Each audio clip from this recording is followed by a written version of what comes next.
Hey everybody, welcome back to my channel. For those who are new, my name is Monica, and today I have kind of a fun video. I don't know about you, but sometimes when you get into a book and they start talking about random things that you don't know about, I don't know about you, but I get kind of curious about different things. Like when they're talking about a song and I don't know it, I'll actually go look it up. Or if they're talking about a place I've never been, I'll Google it or whatever. A few years ago, there was a couple of books that I was reading, and it was some Kristen Proby books, and there was a couple other books. I think they were actually mentioned, if I remember correctly, they were mentioned in Juliet Cross's Wolf Gone Wild, or the Stay a Spell series books as well. There's a few other books that were mentioned, specifically that were books that were taking place in New Orleans. I've never been to Louisiana ever. Not from Louisiana. I've never been to Louisiana, so I never knew what a beignet was. And so when I was sitting there listening to some of these books, I was like, what is a beignet? I had no idea what a beignet was. And so I looked it up a few years ago, and I taught myself how to make beignets. And Jess from Peace Love Books and Samantha from Books with Samantha, they run the Historical Hellions. Well, they had us read a Phantom in Time, and they're talking a lot about beignets in that book. And I was like, that is such a great idea. So I decided for this video, I'm going to make some beignets. And I'm going to talk about books that are set in New Orleans. I'm going to show you some of the process of it. I obviously cannot show you how to make the whole entire thing because it takes 2.5 hours, actually more than 2.5 hours to make beignets. They take a while, but they're worth it, honestly. So if you know how to make them, they're awesome. I can find, and I will link the recipe that I found below. And so if you want to try it, you're more than welcome to try it. I'm actually going to make beignets. I'm going to show you some B-roll. And then when I come back, we will talk about books that are set in New Orleans. So I will see you after the B-roll. I hope you enjoy.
one that really started me thinking about beignets was Easy Charm and Easy Magic. So Easy Charm is Kristen Proby's baseball romance where he's a Cubs player who is injured and has to go, and he goes to his cousin's sister-in-law's in the bayou, in the Louisiana bayou, to recuperate and recover and train so he can go back and go back to work as a pitcher for the Cubs. This is the Boudreaux series. So the Boudreaux series, I think, has 6 books. It's all the Boudreaux siblings. They have their own romance. And with Gabby, she's the baby of the family.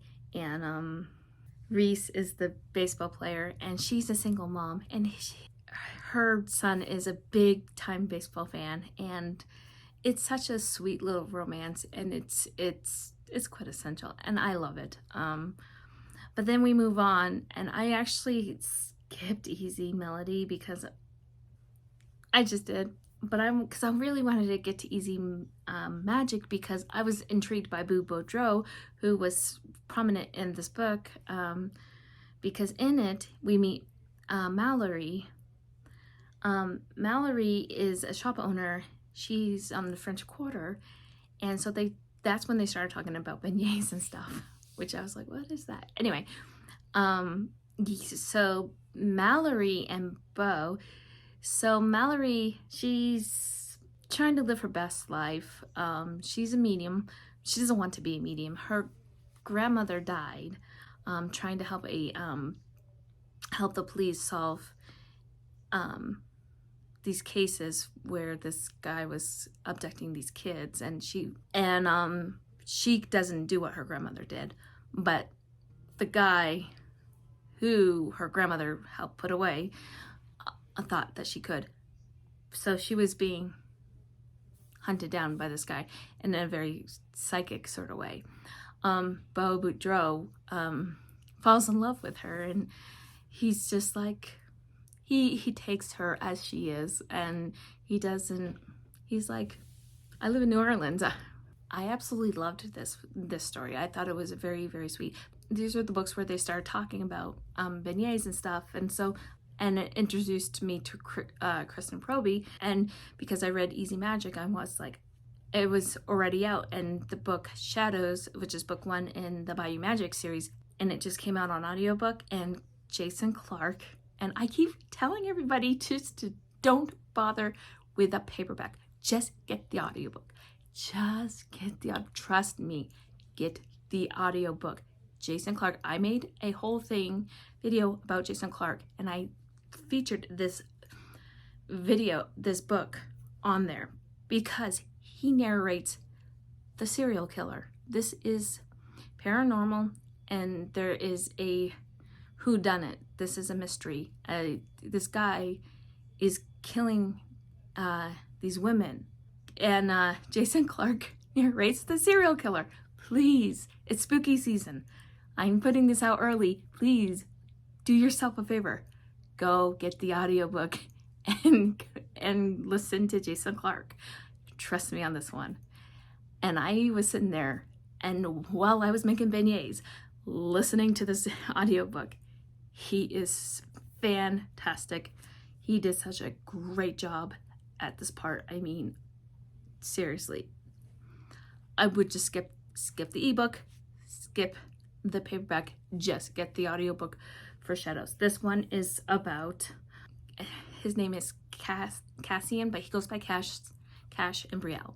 He is an FBI agent. He's actually a profiler, and she is a psychic. She can see shadows. She can see dead people basically, but she sees the shadow of them. She sees the outline of them. It starts at the Lolori mansion. At the beginning of this book, it's on the walking tour. Brielle runs a ghost tour because she can see ghosts, so she knows what she's talking about. And she uses this gift as a way to run this ghost tour, which I think is kind of a unique spin on it. And I was like, oh, that's kind of fun. Anyway, and Cash, who's on leave because something bad happened on one of his cases. He's visiting his brother and his brother's wife. They meet on this tour, and it is fated mates because this whole thing snowballs into something very big, because this is the first of 3 books. She has two sisters, and it goes through the whole thing. It's such a good book. I mean, Jason Clark totally made it for me. I loved it. I loved his narration, and I really loved the whodunit. I loved how it ended, and who was the perpetrator and why, and all this stuff. It was so good, and I do recommend it. And I don't recommend reading it. Just get the audiobook. Trust me on this one. So yeah, I was actually listening to that while I was making beignets. Also, I was, and then we were also, and if you remember that I was talking about, and this is the reason why I decided to make this, because I was talking to Christi online about this, because we were talking, it wasn't the best reading month. September wasn't the best reading month for me. But one of the things that was kind of making me laugh about September was A Phantom in Time. So I read A Phantom in Time for the historical Hellions. This book was deliciously awful. And why I mean deliciously awful, it takes place in New Orleans. And it is a Phantom of the Opera retelling, okay? She uses phrases like virginal vessel and hot steel. Okay, it made me laugh. I was laughing over it. However, when she was back in time, and even in the present day, she was drinking cafe au lait, which, if you look at the if you open up the recipe, they actually do suggest when you eat beignets, you have it with a hot cafe au lait. But in this book, they kept eating beignets and cafe au lait. I was like, no wonder why we have obesity issues in this country. That's what I kept thinking. I was like, oh my gosh, because they kept eating beignets through this whole entire book. And I was like, oh my gosh, now I want a beignet. So yeah, that's one of the takeaways of this book, Phantom in Time. That in the absolute worst virginal vessel and hot steel. I mean, and that was during a sensual scene. I was like, what? Anyway, I really had to suspend my disbelief, because she kept traveling back and forth through this prop, and Jacques was a manly man, and he was like, when she started singing, he was like, I love you, your song matches my song, and we need to be together forever. And I was like, okay. And she was a jealous virgin from 1996, and he was a devilish rogue from 1896. Yeah, it was a lot of fun. I actually had a lot of fun with this book. I may be critiquing it now, but I gave it 4 stars. It was a lot of fun. I had a lot of fun with this book, but I was like, all those beignets, I was like, they're gonna end up 300 pounds and have type 2 diabetes by the time the 300 plus pages are done for the amount of beignets they were eating in that book. I was like, wow. But also, I would be remiss if I did not talk about the Stay a Spell series, and I'm only going to talk about 1 or maybe 2. See, I love the Stay a Spell series. I know my favorite in this, I have 2 favorites in this series. Always Practice Safe Hex and this is Livy Savoy's book, and Gareth Blackwater. He is a Grimm. My gosh, this one is probably the sexiest one out of all of them.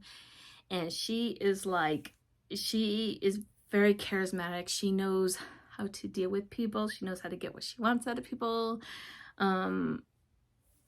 She knows what she wants from people. And Gareth is a Grim Reaper, and he has a lot of secrets, and he is, boy, does he want her.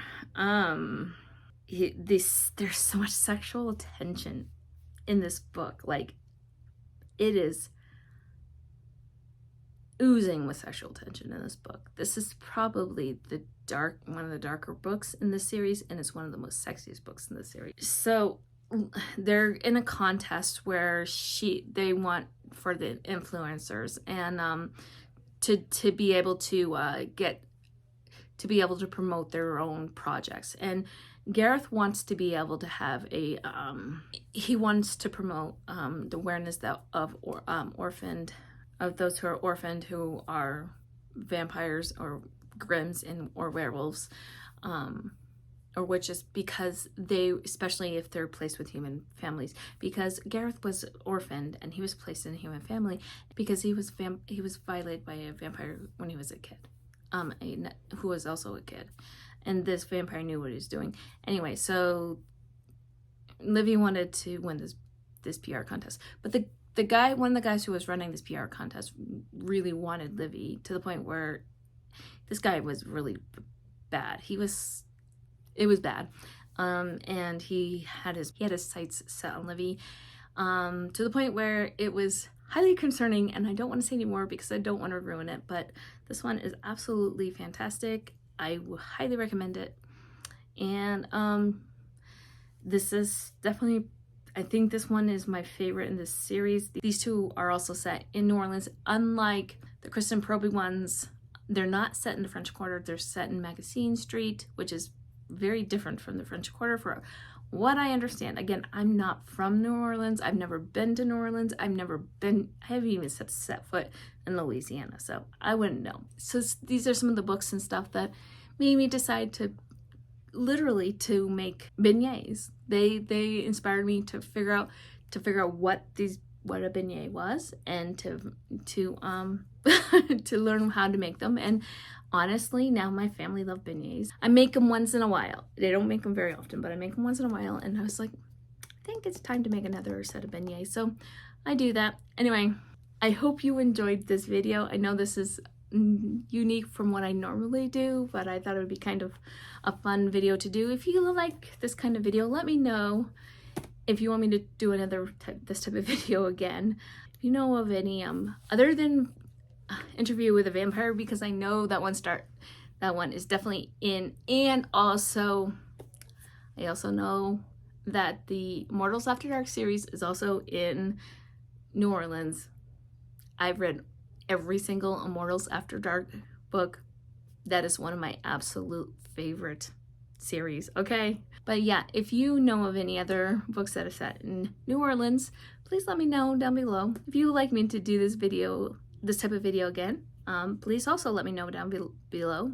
And if you would like just to let me know that you've been here, but you don't want to leave me a comment, just leave me a Mardi Gras mask or some beads or something, since we're talking about New Orleans. And until next time, my friends, happy reading. Bye.